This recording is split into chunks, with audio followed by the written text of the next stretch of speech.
Assalamualaikum warahmatullahi wabarakatuh.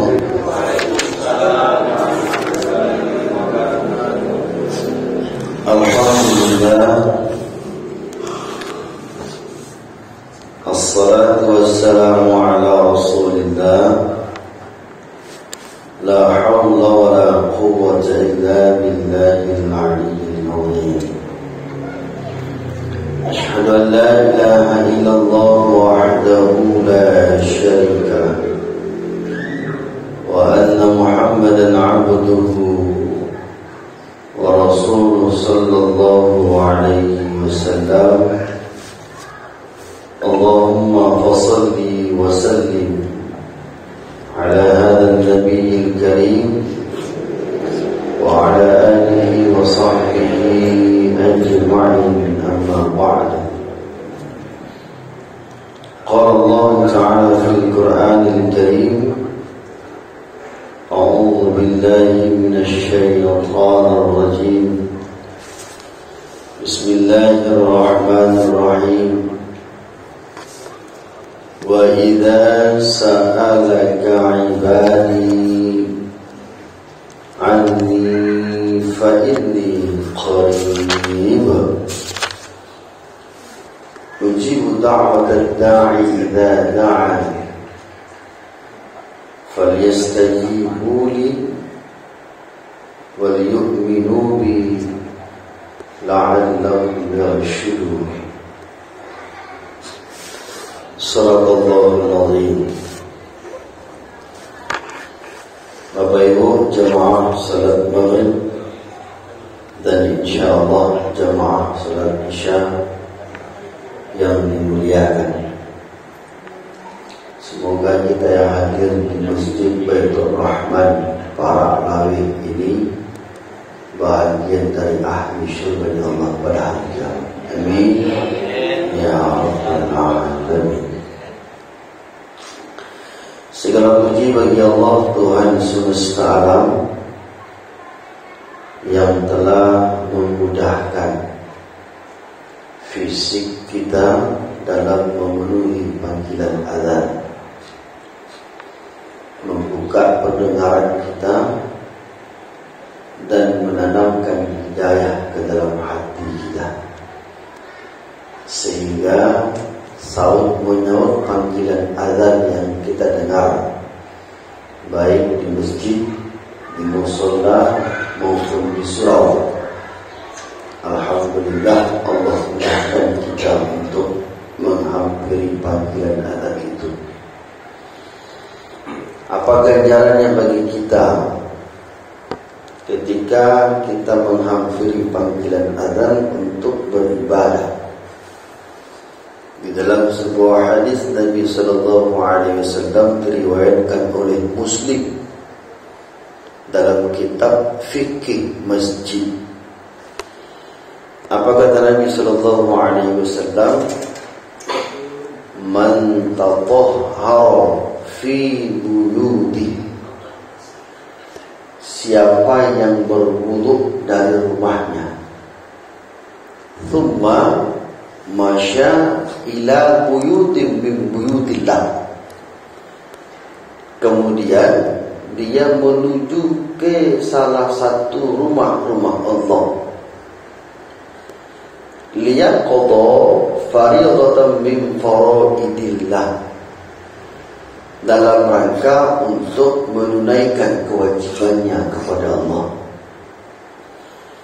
Maka kata Allah, kata Nabi sallallahu alaihi wasallam, di setiap langkah kakinya yang pertama akan menggugurkan dosa-dosanya, dan langkah kakinya yang kedua mengangkat derajatnya, kemuliaannya di sisi Allah. Apakah hanya ketika pergi saja? Tidak. Di dalam hadis lain, sampai dia kembali ke rumahnya, langkah kaki menggugurkan dosa dan mengangkat derajat dan kemuliaan. Salam dan salawat kita hadiahkan pada Nabi Muhammad sallallahu alaihi wasallam. Bapak Ibu yang dimuliakan Allah, kajian singkat kita menjelang waktu Isya ini, kita coba untuk mencari sesuatu hal yang bermanfaat. Yang kedua, mudah untuk dikerjakan. Dan yang ketiga adalah sangat sederhana kita untuk memahami dan mengingatnya. Apa materi kita saat ini? Kita coba tentang 3 tempat doa diijabah oleh Allah. 3 tempat doa diijabah oleh Allah. Kenapa ini yang kita bahas? Bapak Ibu yang dimuliakan Allah, tidak jarang di antara orang-orang yang saleh, ketika mereka berdoa, ada satu hal yang terkesan di saat doa itu lama banget dikabulkan.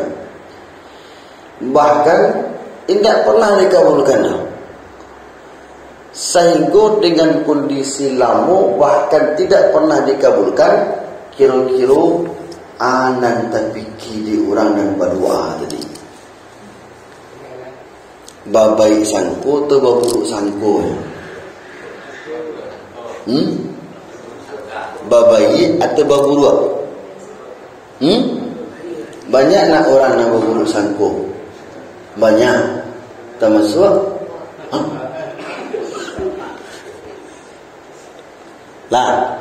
Satu. Yang kedua, mengeluh dengan lama atau tidak terkabulnya doa tadi, atau biasa-biasa saja.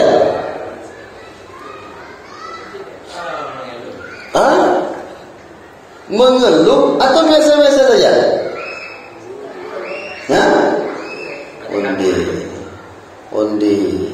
Undi. Dan undi ku ni selesai. Kalau ada undi kita tak ada boleh tu. Jadi sehingga secara prinsip banyak di antara orang yang salat maupun tidak, ketika mereka melafalkan doa tidak percaya diri. Yang kedua, seolah-olah Allah itu tidak mendengar doanya. Dan yang ketiga adalah tidak sempurnanya keyakinan seseorang itu dalam berdoa. Sehingga prinsip-prinsip yang bersifat negatif itu akan timbul ke dalam diri seseorang ketika dia setelah berdoa. Jadi Bapak Ibu yang dimuliakan Allah, ini kita coba untuk mengkaji dulu. Yang pertama kita kaji adalah tentang doa. Doa itu bahasanya menurut Bapak Ibu Indonesia atau Arab? Kalimat doa itu bahasa Indonesia atau bahasa Arab? Ada mengerti bahasa Indonesia, ada mengerti bahasa Arab, bahasa Minang ada tak? Ada. Doa itu asal katanya dari bahasa Arab. Pangkalnya ad-du'a. Itu. Artinya apa doa itu dalam konsep bahasa Indonesia? Permohonan, permintaan, dan harapan. Ini makna secara lughah, secara bahasa. Permohonan, permintaan, dan harapan. Makna kita pahami dulu. Artinya apa? Setiap seseorang yang memiliki keinginan, cara dan media yang harus dilakukan doa. Setiap seseorang memiliki harapan, apapun harapannya, medianya adalah doa. Sehingga kata Nabi SAW, doa itu senjatanya orang-orang yang beriman. Paham? Nah, kalaulah memang diartikan kalimat doa itu permohonan, harapan, permintaan, berarti apapun yang menjadi niat kita dalam melakukan sesuatu, mencapai sesuatu, maka usahakan medianya dengan doa tadi. Kenapa seperti itu? Karena nabi-nabi dan rasul dulunya Bapak Ibu, ketika dalam mengembangkan agama Allah, kan tak semudah memberi telapak tangan dah. Ya Bu. Nah, contohnya saja yang lebih parah kita ambil, lebih parah itu umat Nabi Lut. Itu paling parah. Itu paling parah. Nah, kenapa dikatakan parah? Karena sudah menjadi regenerasi je Bang, kebiasaan orang. Pertanyaannya, apakah Nabi Lut tidak menyampaikan risalah Allah ketika itu? Disampaikan. Bahkan Allah mengutus malaikat, bayangkan Bang, mengutus malaikat menjadi seorang manusia untuk menjauhkan kebiasaan-kebiasaan umat Nabi Lut ketika itu. Tapi mereka tidak mendengarkan. Nah, bahkan dia meminta, Lut, minta ke Tuhan engkau, cuba carikan ke kami kira-kira azab itu, cari kami. Nah, didoakan Nabi Lut alaihissalam kepada Allah Subhanahu wa taala tentang apa? Azab terhadap perilaku umatnya. Apa yang terjadi ketika itu di saat Nabi Lut berdoa, bermohon, meminta kepada Allah? Ketika permohonan Lut tadi itu dikabulkan oleh Allah, apa yang terjadi ketika itu? Satu, panik, sabana panik cuaca. Sabana panik. Nah, apa yang terjadi ketika itu di saat cuaca tadi itu panik, pagi, siang, malam, tidak ada sajuknya loh. Mohon maaf Bapak Ibu, mohon maaf. Umat Nabi Lut ketika itu tidak satupun yang berpakaian. Dek saking anginnya. Kan Pak? Nah, berapa lamanya? 7 hari 8 malam. Lain saja sejuk, mati AC go, indah idik kipi angin. Kita di dalam. Pertanyaannya, what happened? Itu kita orang piaman mah. Sajam jadi mah. Tidak usah idik saudaranya kau. Lampu sini dan idik, pastikan malas wangi. Lebih dari itu yang dirasukan di umat Nabi Lut. 7 hari 8 malam. Tidak berpakaian. Setelah itu, keesokan harinya Allah tampakkan gabak awan hitam di langit. Kalau tiba di Pepatah Minang, gabak itu patah apa? Di Pepatah Minang. Tapi salamonya tak gabak tuyuk patanda hujan. Salamonya tak kira-kira gabak tadi tuyuk patanda hujan. Tak. Kadang-kadang terkecu dengan kelam, kadang-kadang nak. Ya kan?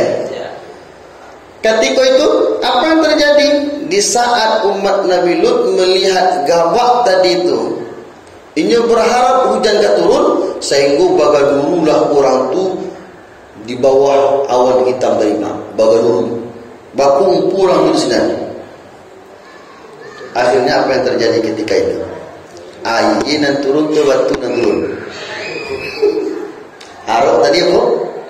Air nan terjadi. Kecil orang piaman lai sedit we sadolayo. Apa? Sedit tu arti tu. Lep matanya. Bisa lah. Jadi artinya apa Bapak Ibu yang dimuliakan Allah? Jangan pernah bermain dengan doa. Itu intinya begitu. Nah, oke. Yang kedua adalah, pertama makna.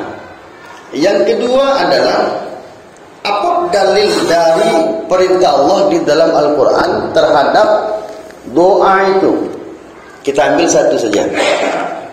Surah Al-Baqarah ayat yang ke-186.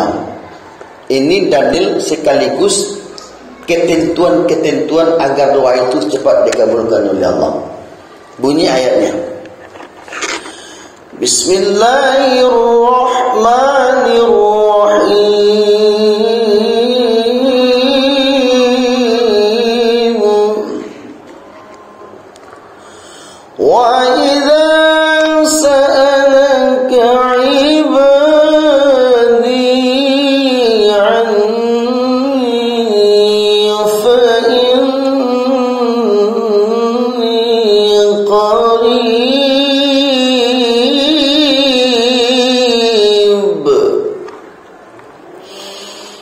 ujibu da'watad da'i idza da'ani falyastajibuni wal yu'minu bi la'allahum yarshudun.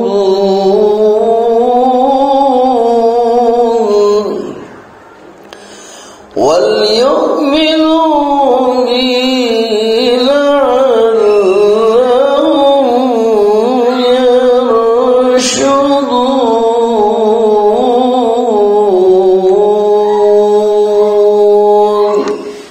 صدق الله العظيم.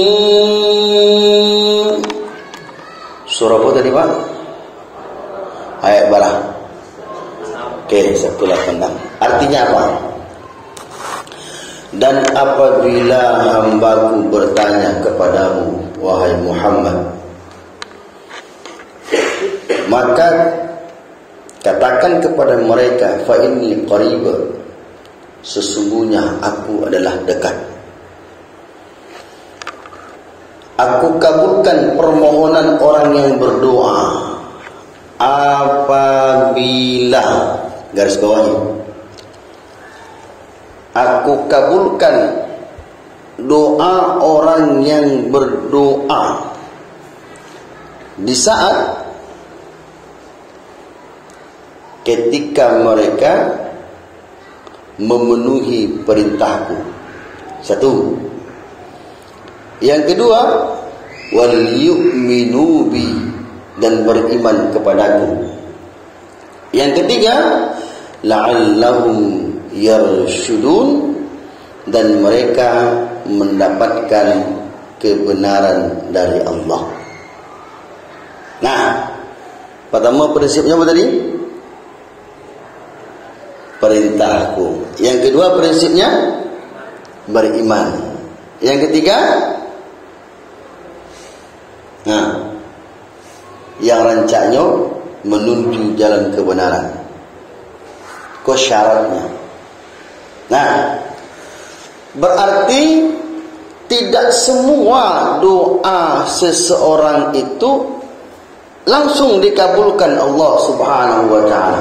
Berarti ada doa yang tidak dikabulkan oleh Allah. Itu prinsipnya. Nah, pertanyaannya, siapa doa orang yang tidak dikabulkan oleh Allah? Ada atau tidak? Ada. Dalam hadis Nabi SAW digambarkan bahwa salah satu doa seseorang itu tertolak, tidak dikabulkan oleh Allah karena mengkonsumsi sesuatu yang haram. Kan itu? Kok pasti tertolak, bahkan disebutkan melengah Allah terhadap doa itu. Gitu. Nah, makanya disebutkan di dalam ayat ini ada kalimat wal yu'minu bi, mereka beriman kepadaku. Kalau orang-orang yang beriman menurut konsep ulama Syekh Husaimin, apa konsep iman itu? Satu, taqriru bil lisan. Ada ikrar dari lisannya. Apa ikrar itu? Syahadatain. Yang kedua, tasdiq bil qalbi. Yang ini ikrarkan di lisannya tadi, ini benarkan di dalam hatinya. Yang ketiga, wa arkanu bil af'al. Ada bukti dalam kehidupannya. Terhadap apa? Ikrar dan yang dibenarkan di dalam hatinya tadi. Bagaimana cara membuktikannya? Menurut Syekh Utsaimin, dengan ketaatan. Paham ya? Jadi orang-orang yang beriman tadi, mereka akan jauh dari sesuatu hal yang tidak dibenarkan dalam Islam. Nah, kenapa? Ibarat dalam bahasa Jawa, mengangur dulu baru ada, berpikir dulu baru prinsip orang beriman kan. Nah, sehingga di dalam hadis lain, kalau tiba mengangur dulu baru mengicik. Agicik Nabi, man kana yu'minuna billahi wal yawmil akhir falyaqul khairan. Siapa yang beriman kepada Allah dan hari kiamat, hendaklah dia mengatakan yang baik. Kalau tidak, diam. Itu prinsip iman dah. Faham? Okey. Jadi kalaulah memang tertentu doa itu dikabulkan oleh Allah Subhanahu wa taala, berarti kita harus memanfaatkan waktunya lagi. Karena yang tertentu orang-orang yang tadi kan, tidak semua yang diterima oleh Allah Subhanahu wa taala doanya. Salah satunya yang disampaikan di Nabi tadi. Nah, kalaulah memang seperti itu, berarti secara prinsip kita ambil terhadap waktu-waktu yang mustajabah, yang capek dikabulkan di Allah doa waktu. Kini waktunya ke Bapak Ibu, nio capek, nio lambe. Bolang ya. Nio capek ke nio lambe? Atau memang tak nak muak? Ada orang yang tak nak muak doanya dikabulkan? Ada? Tak ada. Nah, jadi bagaimana prinsipnya agar cepat doa kita dikabulkan oleh Allah Subhanahu wa taala? Kita sesuaikan tempatnya. Kata Nabi, sebenarnya banyak tempatnya, tapi dengan waktu 3 itu bahas ini.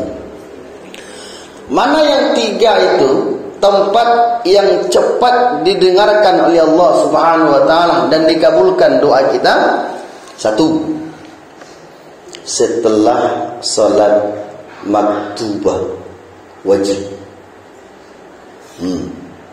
Setelah salat wajib. Kenapa? Ada dulu seorang laki-laki bertanya kepada Nabi sallallahu alaihi wasallam. Apa pertanyaan laki-laki itu? Ya Rasulullah, di manakah tempat yang paling Tuhan didengarkan oleh Allah doa seorang hamba? Di manakah tempat doa yang paling didengarkan oleh Allah doa seorang hamba? Maka apa kata Nabi sallallahu alaihi wasallam ketika itu?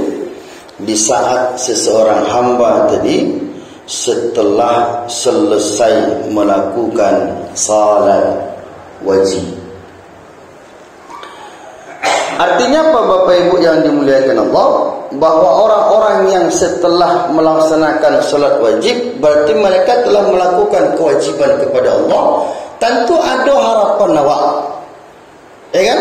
Tidak mungkin lah awaklah selesai mengerjakan kewajiban kepada Allah dalam bentuk salat, tapi tidak ada permohonan awak, tidak ada keinginan awak. Ya kan? Siapa saja orangnya ketika mereka setelah salat atau memiliki keinginan sebelum salat, pastinya meminta setelah salat. Itu logika sehatnya, pasti. Nah, sehingga Nabi menyatakan ketika sahabat mengatakan, ya Rasulullah, di mana tempat na Allah tu paling mendengar doa seorang hamba? Ini jawablah oleh Nabi setelah salat wajib. Nah, Teknisnya seperti apa? Kalau Nabi mengajarkan di dalam kitab sifat salat Nabi, pertama setelah salam kita istighfar. Setelah itu kita membaca Allahumma antas salam. Setelah itu kita membaca la ilaha illallah wahdahu la syarikalah. Baru kita membaca Allahumma la mani'a lima a'taita. Baru kita membaca la ilaha illallah kembali. Baru kita membaca ada sedikit doa sebelum zikir.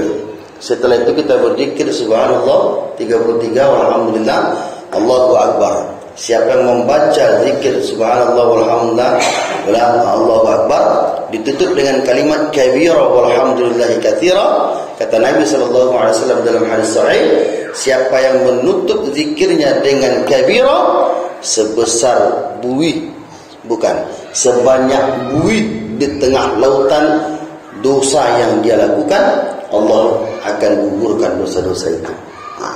Setelah itu ayat kursi, Al-Ikhlas, Al-Falaq, An-Nas. Setelah itu ada sunnah yang terpenting yang sering tertinggal oleh kita. Setelah kita membaca ayat kursi, Al-Ikhlas, Al-Falaq, An-Nas, baru disunnahkan oleh Nabi kita membaca kalimat subhanallah 10 kali, alhamdulillah 10 kali, Allahu akbar 10 kali. Apa tujuannya? Siapa yang membaca zikir subhanallah 10, alhamdulillah 10, Allahu akbar 10 kali, maka Allah gugurkan dosanya sebanyak 1500. Di mana datangnya 1500 ini? Kalau kita hitung subhanallah 12, alhamdulillah 12, Allahu akbar 12, para lain kali 5. Satu ulah kali 10. Ada anak bapak ibu nan mengarajukan dosu sebanyak 1500. Lah, setelah itu baru berdoa. Setelah itu baru berdoa. Nah, apa yang menjadi keinginan kita sampaikan kepada Allah setelah salat wajib tadi. Nah, cuma yang jadi persoalannya kini ada nak orang yang enggan dalam berdoa setelah salat wajib. Enggan. Ada. Yang kedua, ada nak orang yang maindakkan sama sekali. Maindakkan sama sekali bahawa doa setelah salat wajib itu bid'ah. Jadi kalau ada orang yang kita cari seperti itu, fanatik ini bahkan membid'ahkan bahawa doa setelah salat fardu itu tidak ada, tanya ke beliau, apa dalilnya? Nah, jadi artinya apa? Kadang-kadang namanya wa awam pun kadang-kadang kan ada yang mengikut-ikut itu ba'alah namanya wallahu a'lam. Intinya kalimat fanatik atau membid'ahkan segala sesuatu kalau kita tidak ada ilmu dan ikut-ikut. Apalagi kita sendiri yang mengatakan bid'ah berdoa setelah salat wajib. Itu tidak boleh. Nah, ini yang pertama. Tempat doa diijabah oleh Allah setelah salat. Oke. Yang kedua, kapan lagi? Ketika setelah salat sepertiga malam. Apa namanya? Tahajud. Nah, kenapa dikatakan seperti itu? Dalam hadis qudusi disampaikan bahawa ketika sepertiga malam itu Allah Subhanahu wa taala nazalat fil ardi, turun ke permukaan bumi. Maknanya Bapak Ibu, turun ke permukaan bumi itu bukan berarti Allah turun ke bumi. Dah. Apa maknanya? Menurut Imam An-Nawawi, makna Allah itu turun ke permukaan bumi, Allah menebarkan rahmatnya. Itu maknanya, Pak. Rahmat Allah ditebarkan ke permukaan bumi. Nah, sehingga kata Imam An-Nawawi, di saat sepertiga malam itu, andaikan hambaku meminta kepadaku, kata Allah, maka aku beri. Satu. Yang kedua, andaikan hambaku berdoa kepadaku, aku kabulkan. Dan yang ketiga, andaikan hambaku beristighfar, memohon ampun kepadaku, maka aku ampunkan dosanya.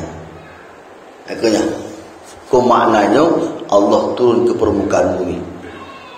Menurut Imam An-Nawawi.